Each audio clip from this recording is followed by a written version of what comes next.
following is a Comfortably Zoned Radio Network production.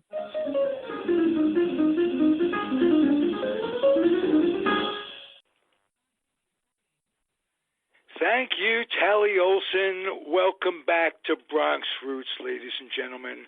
I'm Ralph Tyko with the Comfortably Zoned Radio Network. And the two Bronxites, I'm half a Bronxite. I got one of the two. Michael Preminger is here instead in his stead, David Hubler is not. So it's me and you, Michael, talking about the old days and mixing in some new stuff. How are you doing?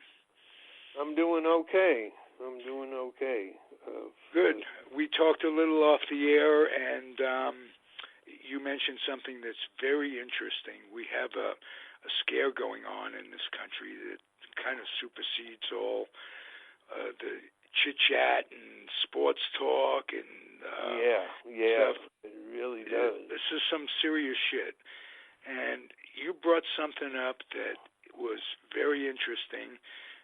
Tell me about a conversation that you had with a fellow. Don't mention a friend of mine was told by a doctor, and the doctor happens to be Chinese.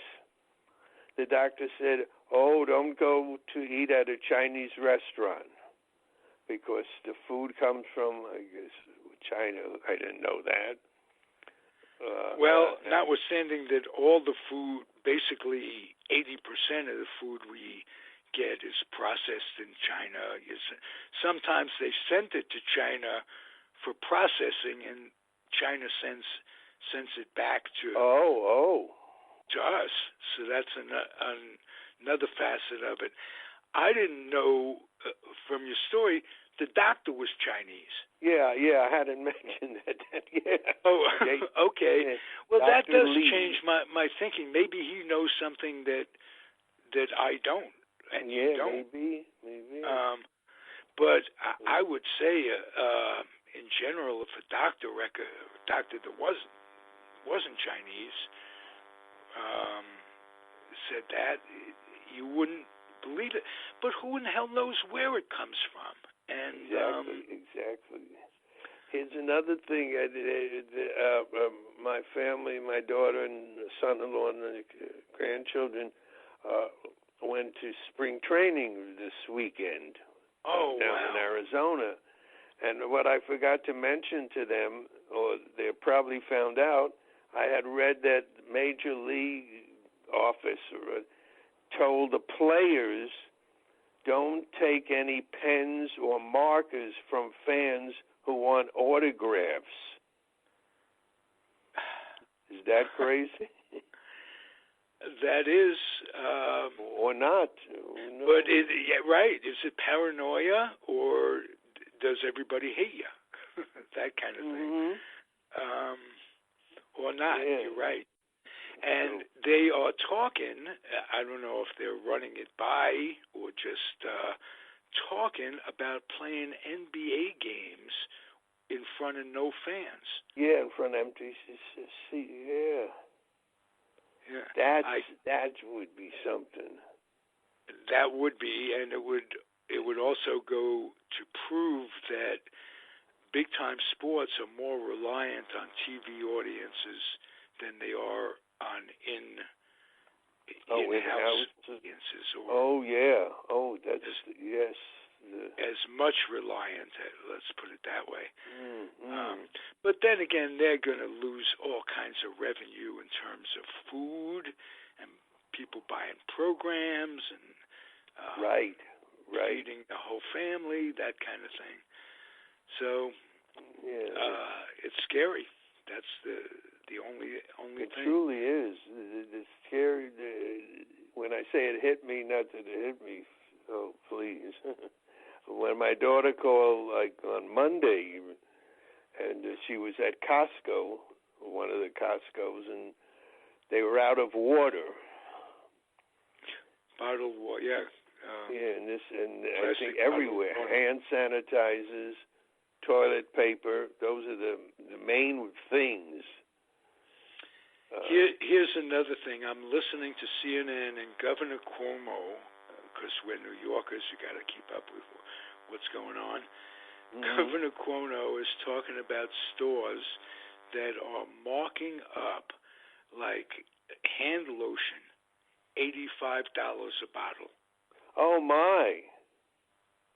Right, and he says we're going to come after these store owners. They're making a little money, but it's not going to be worth it. We're going to put them out of business. No good. $85 a bottle. I'm quoting him. Yeah, I believe. Oh, gee whiz.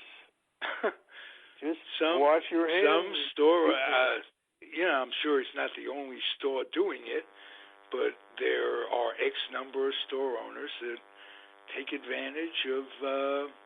Yeah, that's always the case, isn't it? In some kind of disaster or people do stuff like that.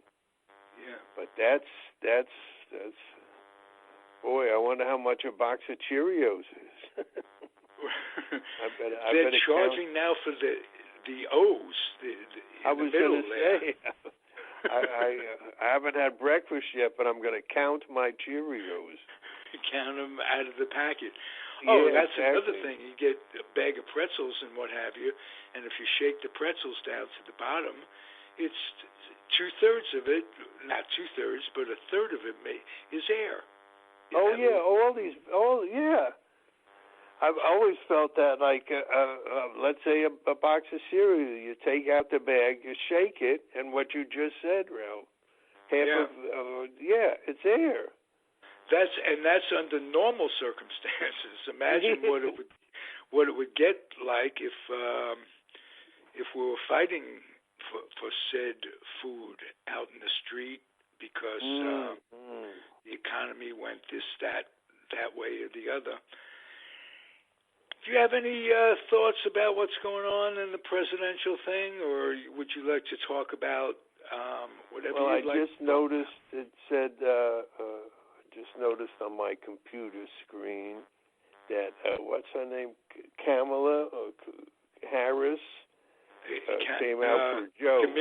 Kamala Harris, a prosecutor from Marin County or from Oakland. Yeah, she came out for Joe.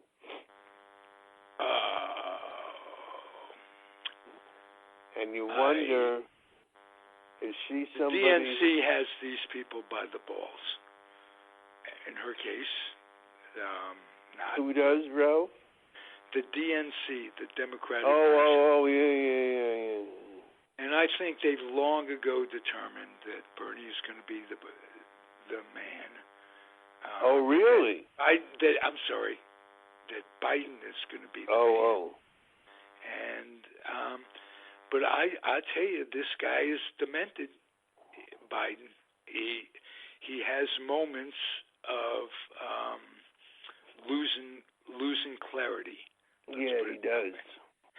And his past, they've been throwing everything at him, at both candidates, but the kitchen sink. His past is cluttered with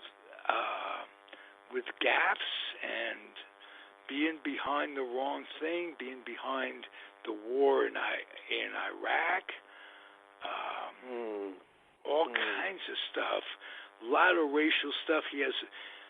I'm surprised that he has the rapport with the black community that he has, because Anita Hill notwithstanding, and that was a big one. He hasn't really done very well racially, the way I see it. So you're right. Bare-faced. Yeah, exactly. Okay. Exactly. Tell me about your grandson and his excitement for going to spring training. Well, they've done it a few times. Okay. I thought this. Okay. No, and he's only 7, but this is it's at least the 3rd time. Wow. So I hope he's excited. Sometimes he doesn't show it. I know his father is excited. That's the one who's excited, and so the whole family goes. I find that I would, to be honest, I would think once or twice is enough. Did you raise your kid as a baseball fan? Was his father? Not really. Not like my son-in-law is raising his. Oh, okay, his son. Okay. No, my son became a Dodger fan. He's a what's the word?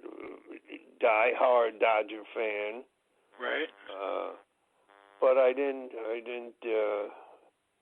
We went to a few games here. I never even thought about spring training. No. My son is. I think I mentioned. He said one day, my son-in-law, if he could just coach baseball like he's coaching my grandson, and just do that, he'd be a happy camper. Wow. That's how much he loves it.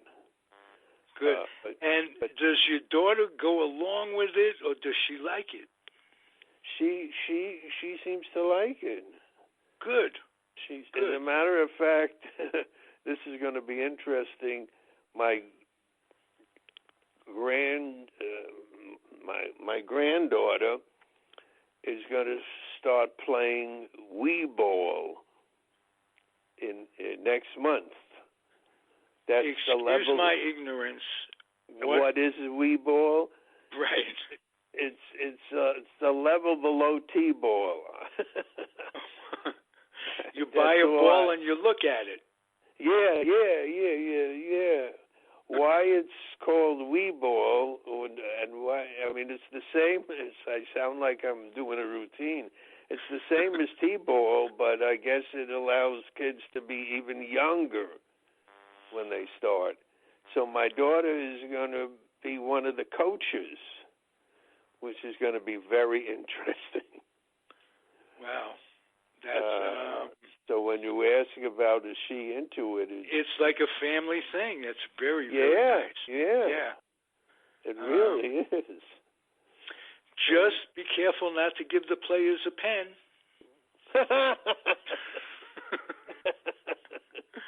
That's right.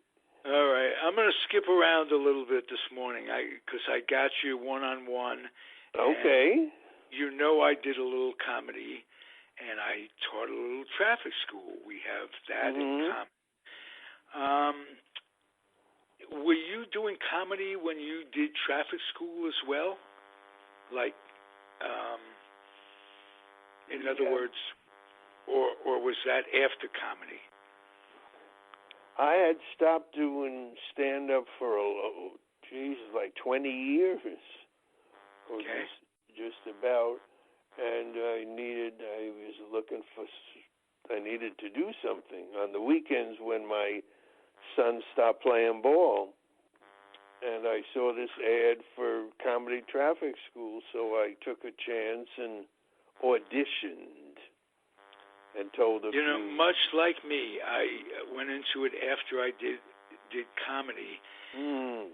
So the question is going to be, would have been moot for you, because the question was, did you write jokes around the comedy experience, the comedy teaching experience?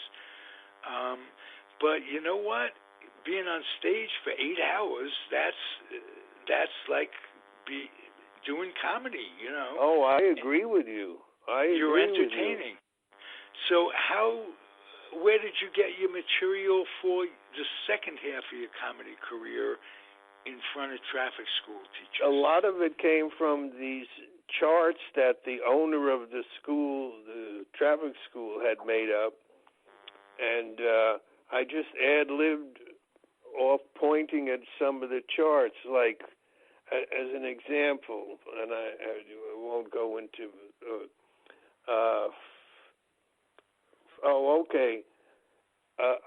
the school crossing where you have two kids crossing the street, the sign of the, a little boy. Right, yeah. Yeah. And I remember saying, I said, look at the sign. The sign is wrong. If you look at the little boy, you'll notice that his pants fit. They're not hanging down. And I just started to play off that, and off that I got a little routine about baggy pants. So a lot of it came from these charts, and then also from just talking. Talking with the different people. Where are you originally from? That old stuff, and how did you get to traffic school? What'd you do wrong? That kind of thing. Oh well, yeah, that of course. And it was, but I think I told you eventually they did not renew my license. Okay. Because they felt I was doing too much. I wasn't doing enough traffic, and I wasn't. I would. Right. But I would do what you I. You weren't shocked or anything when it came down. That I wasn't shocked? Did you say? Yeah, No, I wasn't. No.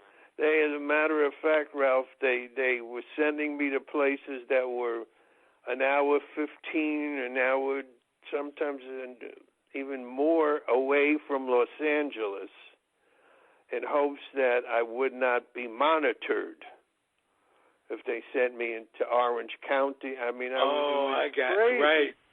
The monitors would. You'd always be as an instructor. You'd always be cognizant of the fact that somebody could be sitting there. Oh, absolutely. Who's just watching you. Making sure you sign everybody in, making sure that you're not phoning up, the paperwork. Oh, and covering all the subjects. There you go. And talking about traffic, and as you can well imagine now. After the first 10 minutes, that gets a little boring. You got to talk Thank about you. Stuff. There you go. Right. There you go, and that's what... Well, I would make a cursory attempt to cover all the subjects and dwell on what I thought was important. And that's basically driver demeanor, what's in your head, are you rested, that sort of thing. And I'd have show them a lot of movies in 8 hours. That's for sure. A lot of red asphalt movies. Right. They let you show, but I would, because I was in fear, if you will, of the monitor, the hall monitor. I would take an hour and cover every subject. Just go over everything and make sure that in 1 hour I covered everything, so they couldn't get me for dwelling and just talking about stuff and watching movies. But how long did you do it? How many? I did it for about 8 years. Oh, really? Wow. Yeah. Wow, I only did it a couple of years. You just flashed on what ended it for me.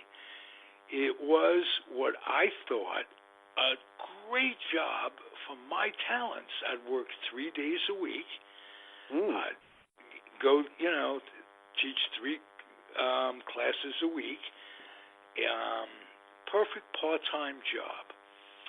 But they didn't pay the instructors for the hour it took to set up the stuff. Right. The hour it took to tear down the stuff and then go to the bank with all the paperwork. Exactly. So that was like 2.5 hours, something like that, added to every traffic school experience. They were paying me good by the hour. They were paying my per diem. I thought to myself, this isn't fair. That's like 30% of one's income is going away. So I took the liberty of discussing it with someone I thought was a fellow employee, a fellow independent contractor, if you will. So I'm talking to her. I said, we need a union of some sort. Wouldn't it be a good idea if we, so we can negotiate with these people? Turns out he was one of the bosses. Oh man. So ended it. Oh shit. Oh, that's awful. And that what they did to end it, they slowly cut down the number of classes that they gave. Mm-hmm. Mm-hmm. So they, they were busy. They were this. They were that. That stinks. That stunk. Stunk for me for two reasons. First of all, I don't have a particular work ethic that I could rely on in life. So unless something was fun or interesting or bearable, I'd avoid it in terms of work. And this wasn't. I enjoyed the interaction with the people. Yeah. I enjoyed it all, except, the fairness of it. I'm always, if they're paying you for 8 hours and you're working 11. Exactly. But so I blew it, and I didn't have the good sense to know who I was talking to. So it was stupidity. And in a sense, it was greed, because it turns out they were putting money away from me in some sort of like a 401k thing. Oh, yeah. That I didn't even know about until it was all over. Right. Same here. So that's one I screwed up, and I regret. But but my main question would have been of you is, and I'll segue to the question a little bit. When you were doing comedy, what was your writing experience like? Did you just write things down when they occurred to you? Did you sit down with yourself for... No, I was never able, even today, to sit down and write,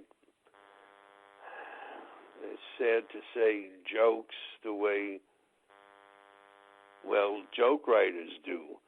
Or most comedians. It would be in talking with somebody and something funny would be said, or I would go, oh, let me talk about that when I'm on stage. So it came more from that. Or like I said with the traffic school, looking at certain things and making fun of it. But I wish I had ever had the ability to sit down and write out a 5-minute hunk or a 1-minute hunk. Right. I was never able to do that, and so therefore I never had the amount of material that I should have for all the years I did it. But what can I... Okay. Did you ever have an experience like I've had over the years with not just writing down a joke, could be anything that you think of that you wish you would have written down, where you think of the funniest joke in the funniest situation, and for one reason or another you don't get to a pencil and paper and write it down? Shows you how a pencil, ladies and gentlemen, is something before pens. It has lead in it, and I have to explain. But and then you forget about it. You forget the joke. Oh yeah. Oh, is that not frustrating as fuck? Oh yes. Very, very. Okay. I just wanted to see if our experiences Oh, coincide. it's the same. Oh, absolutely. And yes, it is very frustrating. Yes. And then you think you go, well, what was it? Was it something that started with an A, a B? Right? I see, like with someone's name, A, B, C. Yeah. I'll tell you something, Ralph. In the traffic school, it reminds me, sometimes I would be talking, and we'd get a laugh about something, and 5 minutes later, I forgot what it was. And I would ask class. Did I say that already, or am I going to say that next? I would ask them what I was talking about, because I had forgotten. Well, I had a few little tricks over the 8 hours that I would do. You could play them X number minutes of movies and be legal, but I'd have them in little committees debating things and talking over stuff while I went out to the van and got high. Is that right? Ooh. Well, what can I say? Wow. Interesting. Never got caught with that, but it made my day. I combined that with I found that when I was doing that, I was drinking a lot of coffee. And, a lot of coffee and getting high, that'll get you through the day. It adjusts your head. Holy mackerel. I would have gone to sleep because that's what it does to me. It gets me very tired. Therefore, the coffee. So you can literally adjust your head 24/7. That's speaking like a real pothead over the years, isn't it? There's the secret. Well, how about this? It helped me write the best joke I ever wrote, the joke that I opened with on stage every time I did an act. If weed is so harmful, how come I keep outliving my stash? Barely. That was my tagline to that one. And it asks the inquisitive question. Anyway, Michael, what else is new? What else would you like to What in your life, what would you like to talk about? What do you see in society that you most disdain? Well, that gets back to the politics. Okay. And we've talked about it, and I don't want to get. I just don't understand why people, in my opinion, are so stupid. Okay, let's make it positive then. Let's turn the question positive. We're both about the same age, in our 70s. Okay? Right. So and we grew up in the same environment, if you will, Queens, Bronx, whatever it is, New York City. There's been a lot of change in society that everybody complains about, the good old days this, the good old days that. What's good about it, about life today for people that it was better than we had it? What has to be some things. What do you wish you would have been raised with? That's a wonderful question. Thank you. That's a wonderful question. I wish I had a wonderful answer. I really do. Boy, that is good. Well, just a compliment was fine, a fine enough answer for me, believe me. But what do you like? What do you see? Put it in your grandsons, from your grandson's standpoint. Picture you as at 7. I thought you were going to say 70. Hey. There's a 70-year-old guy. You know what the word for blunged means? What is that what you did? That happened? I slept late, and then I set the clocks back an hour. Back? Yeah. Ladies and gentlemen, Mr. David Hubler. Late as usual. Oh, man. But you're early for the next show. Yeah, right. I can't believe I did that, because normally I do it the night before, and I do it correctly. So this morning I got up and I set all the clocks back an hour. Back? Yeah, I know. I did it wrong. Oh man, so you're very early, actually. Yeah. Yes. Sorry about that, Chief. No problem. I'm glad you're okay. Yeah. Let me ask you the same question. I asked Michael, I don't know how long you've been listening, where I first started, I said, what is it about the way the world turned out that you particularly dislike? And Michael says, well, that goes back to politics. We talked about that. So I quickly said, let's reverse it. What is it about the world that we live in? And I put it more distinctly in the world that Michael's 7-year-old grandson lives in, that's different from the way we grew up, the way the world was when we grew up. Oh, gosh. We're all always going, well, if only things could be the same. There has to be some things in our society that the way we've evolved that you like and that you're happy with. I'll ask you that question. Me? The latecomer? Yeah. Okay. The latecomer. And write on the blackboard 3,000 times. Yeah, I will not be late again. Right. No, by our next show, I'll have this down pat. I promise. Okay. No, I tell you, there are a lot of things that are a lot better than they were back in the 1950s. And for one thing, healthcare. Now, despite the fact that we are, tossing and turning over what to do with whether we need a nationalized health care or we go along with what we have, health care has made leaps and bounds. I mean, just think of one thing. Polio. When we were kids, polio was a dreaded disease. My mother would not let me drink from a public water fountain.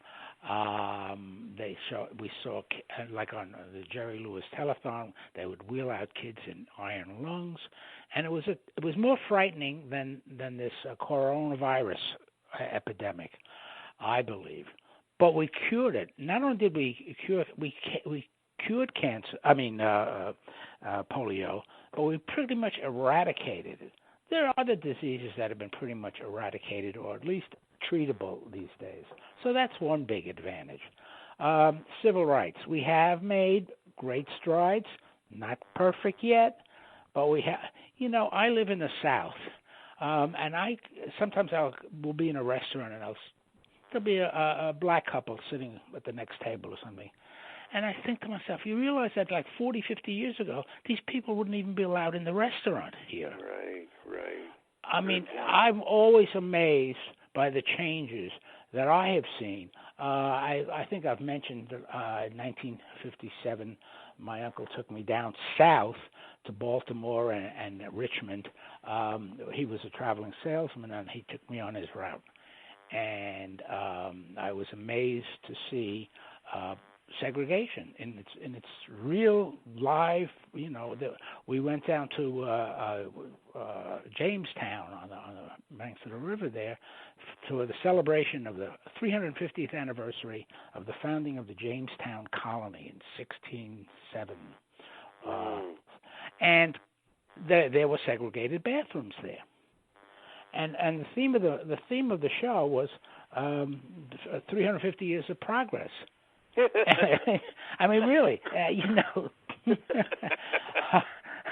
And I said, geez, it's progress for us maybe, but not for the black people who I don't even know if I guess they were allowed in.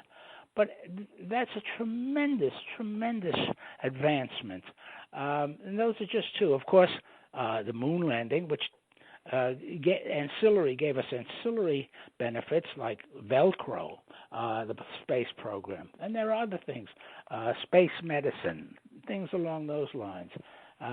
So I think, and of course, look at the cars of the 1950s. They look beautiful. Some of them even had 3 tones. Remember, a 2-tone car was like a thing to have. Right. Dodges and Plymouths and Chevys were the big makes, and if you really were lucky, you could get a Cadillac. But look at the seat belts for one. There were no seat belts in those cars. There were bench seats instead of today's. Right.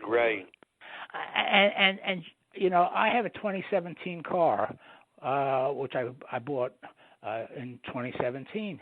And the features that it has, compared to just the ones I had in the previous car, which I think was a 2000, are just the safety features are just tremendous, reducing all sorts of accidents and deaths on the road.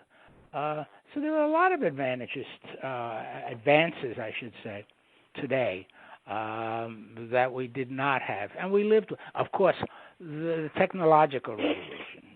You know, when I remember reading, I was an avid Dick Tracy comic strip fan. I loved Dick Tracy. They used to have this thing at the end of the strip that said Crime Stoppers or something, and it would give you tips on how to foil bandits. Mm-hmm.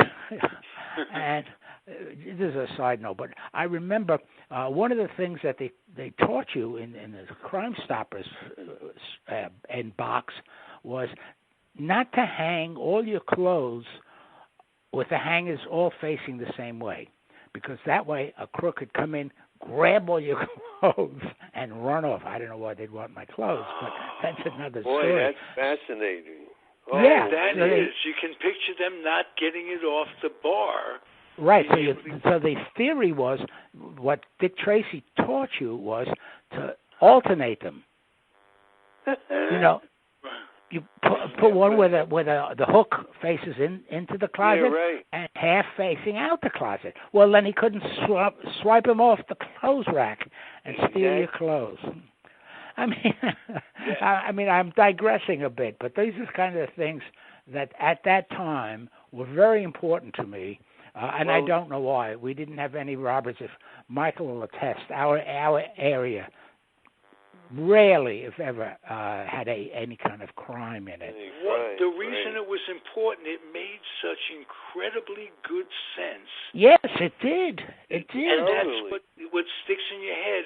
Like, you couldn't go in and just grab them. You had to go right. Each individual. Yes. And that would take you a long time. You could have been on somebody else's clothes by then. Yeah, I mean, you know, things like that. I mean, people had lived a simpler life. They really did. You went on the subway, you put a token in the slot, and you were in. You didn't have to worry about well, you knew where you were going to get off, but like today, you don't know how much the fare is until you check the board or stick your card in, and then it tells you how much you lost. I mean, those are advances, yes, but they don't simplify your life in many cases. They complicate your life. Right. Under the disguise of being advances. Like now, there's a huge construction job going on around here to widen the highways. Interestingly enough, it used to be a two-lane called the Shirley Highway. Now it's about 8 lanes, and they're widening it again so that they can put in these hot lanes where you have to have a transponder on your car to register the toll. You know, now I know in California they're called freeways for a reason, because they're free. Here we have tollways. Believe it. That's the term now on a lot of these roads. So you pay, and you pay according to the traffic. And now you don't have to be on those lanes. You can take the normal highway lanes that are free. But if you want to speed up going to work or coming home, you take these toll lanes. And the tolls on these lanes are dependent upon the traffic. So and it seems counterintuitive, but the toll goes up as the traffic goes up. You would think in an economy like ours, the more things happen, the cheaper they become. Like TVs, or the more people buy TVs, the cheaper they become. Not on these toll lanes. The toll lanes, the toll increases. When they first put the tolls in, people were aghast because people started to use them as a quick way to get to work. Well, in some cases, the toll for, say, a 12-mile stretch was over $40 just to get to work. I mean, you could hire a limo to take you in for maybe $40. So or a helicopter. Or a helicopter, yes, even better. But these are advances, and some of these advances don't really advance people's lives, especially But they are considered advanced. I mean, just the computer alone. When Michael and I, were in college, you wanted to write a paper, you had to go to the library, and you had to fill out a form to get a book and put it on reserve or get it up from the stacks or wherever it was. I wrote the Nats and the Grays. I didn't go to a library once. I did it all from my desk, and I used all sorts of sources that I just got on the internet. What a tremendous advantage that is! Unbelievable. And I think college kids today, they don't. An interesting thing occurred in doing some work the other day. They find that it's faster for kids to type on their computer a paper or whatever it might be than to write it out longhand.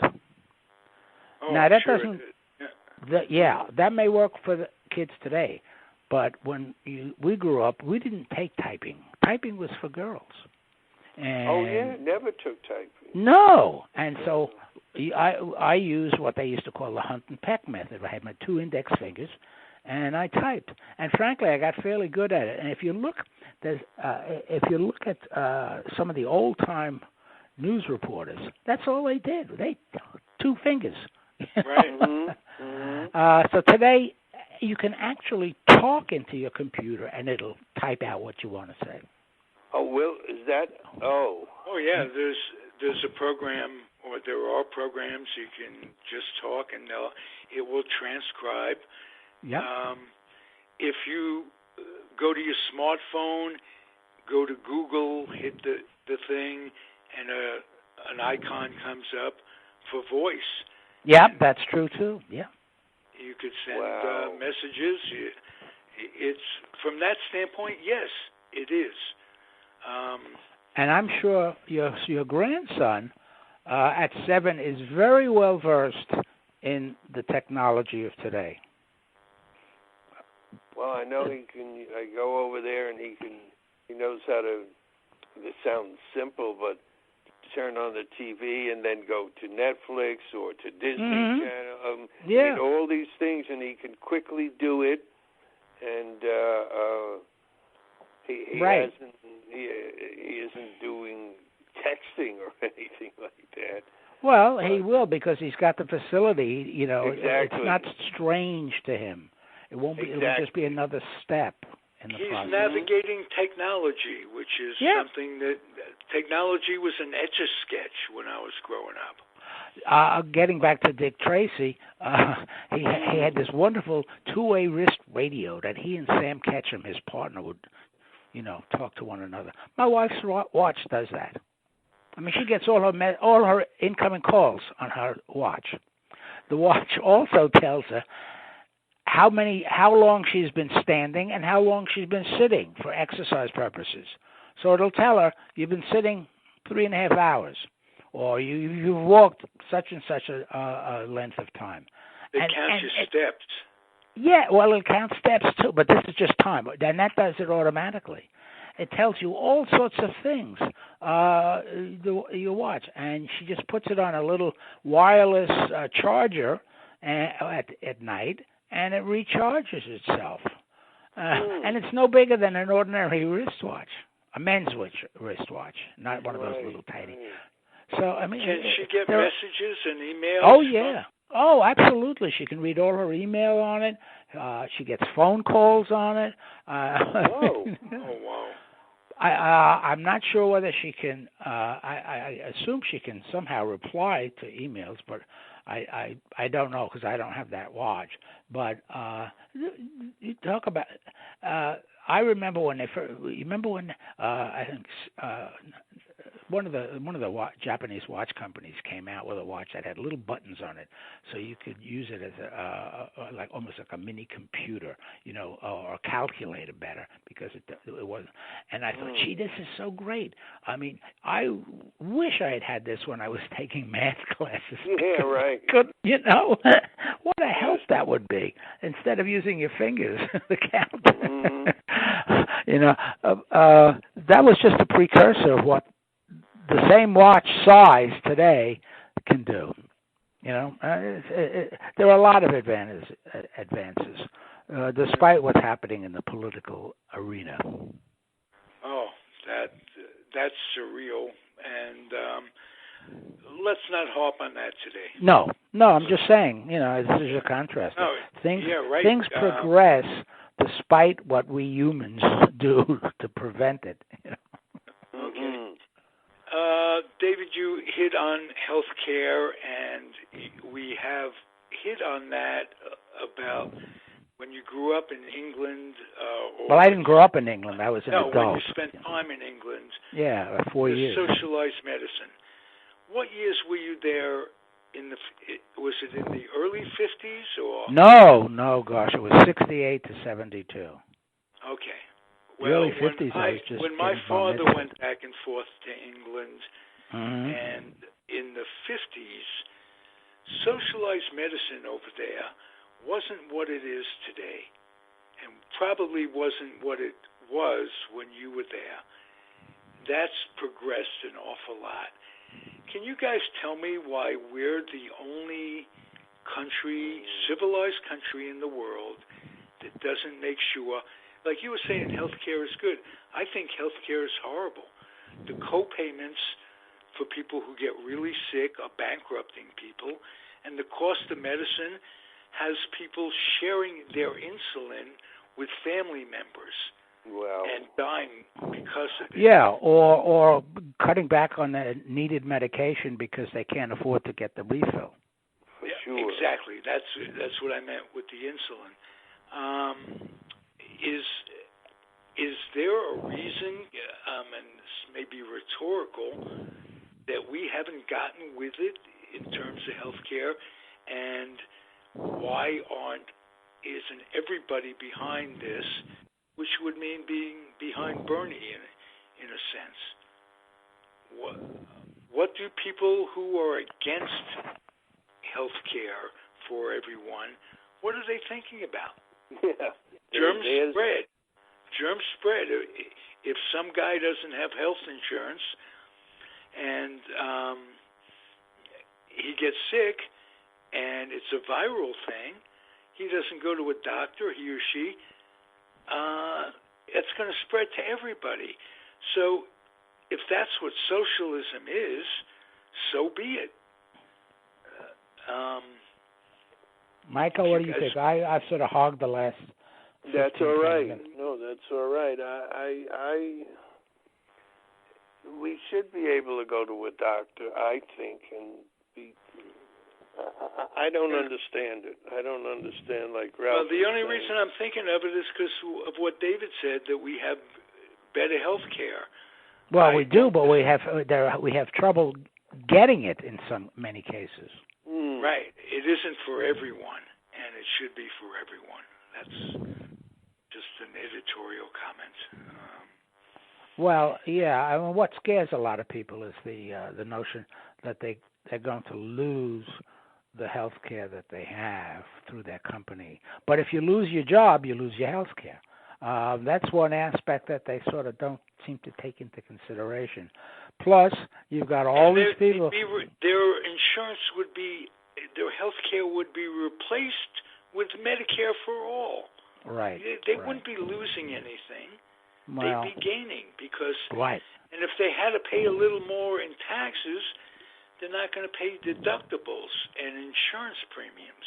You can't convince those people because for many of them, the whole notion of the government doing anything for you is anathema. Just say to them sometimes, well, would you get on a plane if there was no FAA controlling the flights? There would be chaos up there. there are so many things that the government does that you need government for. Without government, big business would run amok. Regulation, what they're going to put into the air, what they put into the water.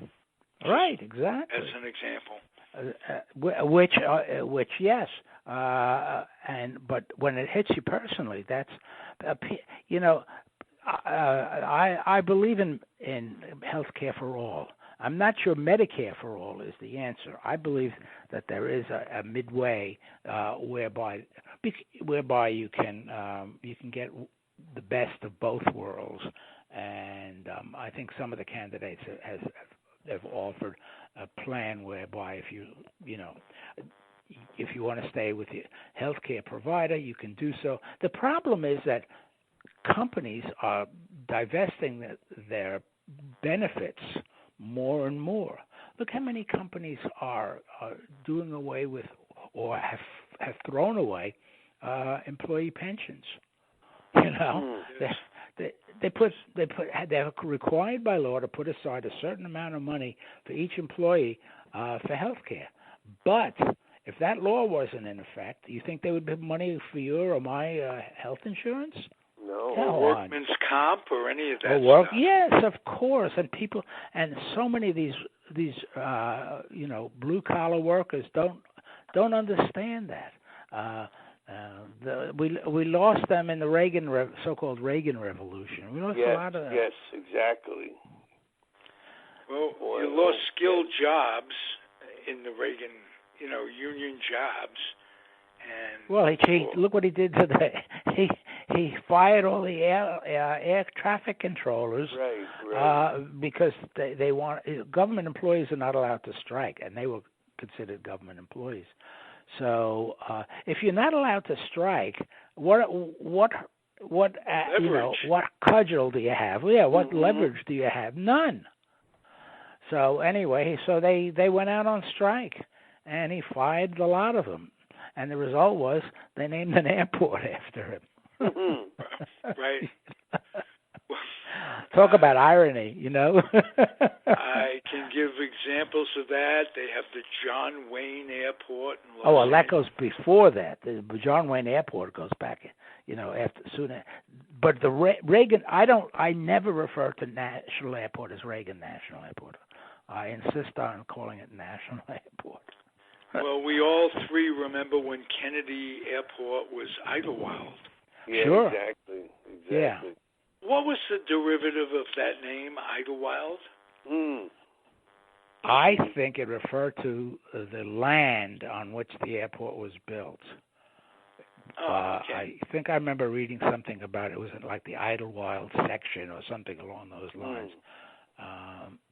It might even the name might have even gone back to the Dutch settlers, like so many of the other strange names in the city. That's one of those names. That's one of those words that sounds great.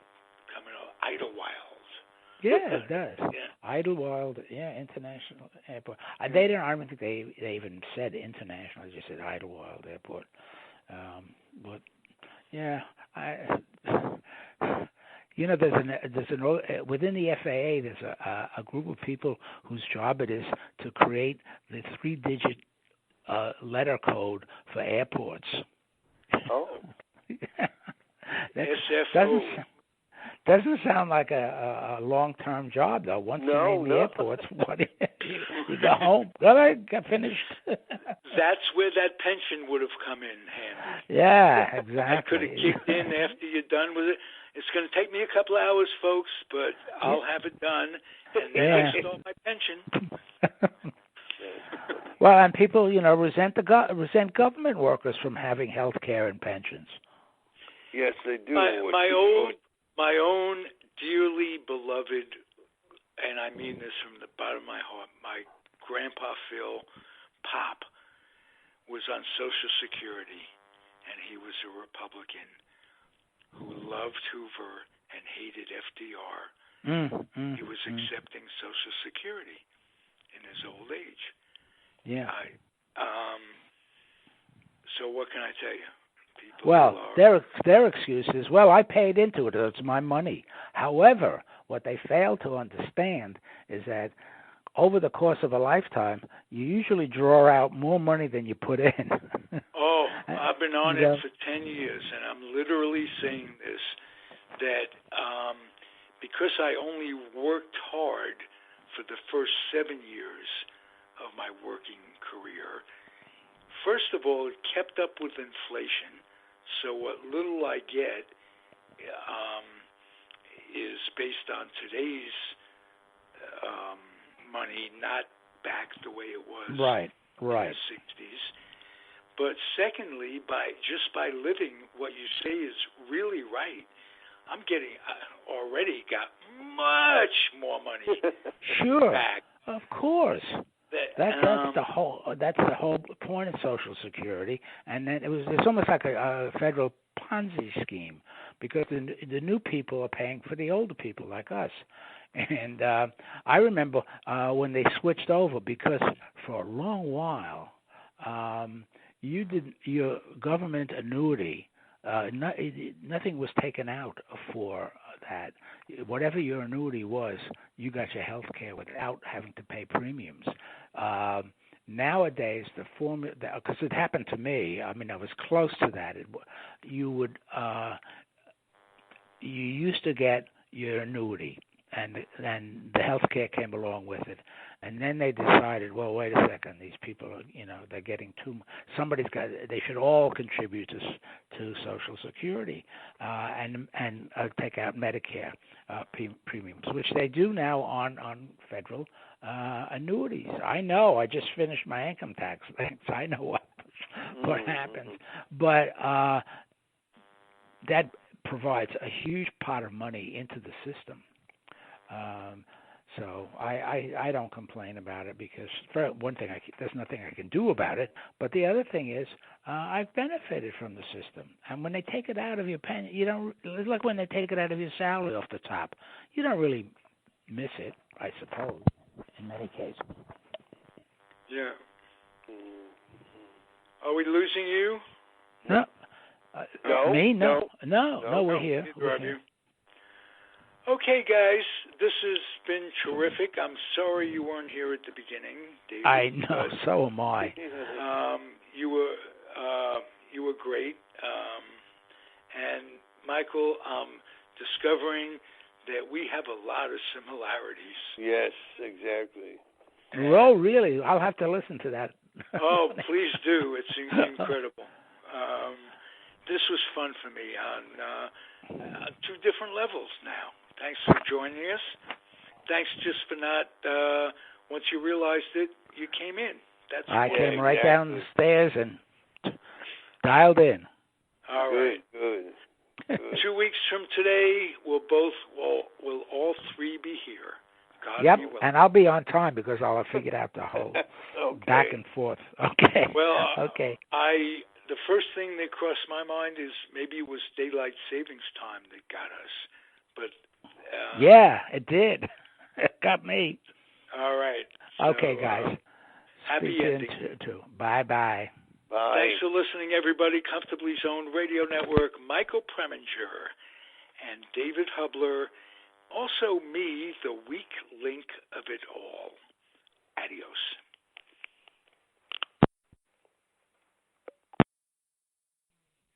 The proceeding has been a Comfortably Zoned Network production.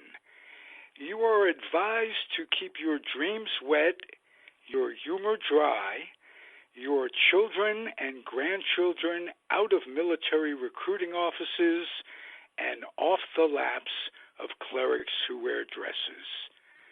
Thank you for listening, everyone. Happy trails.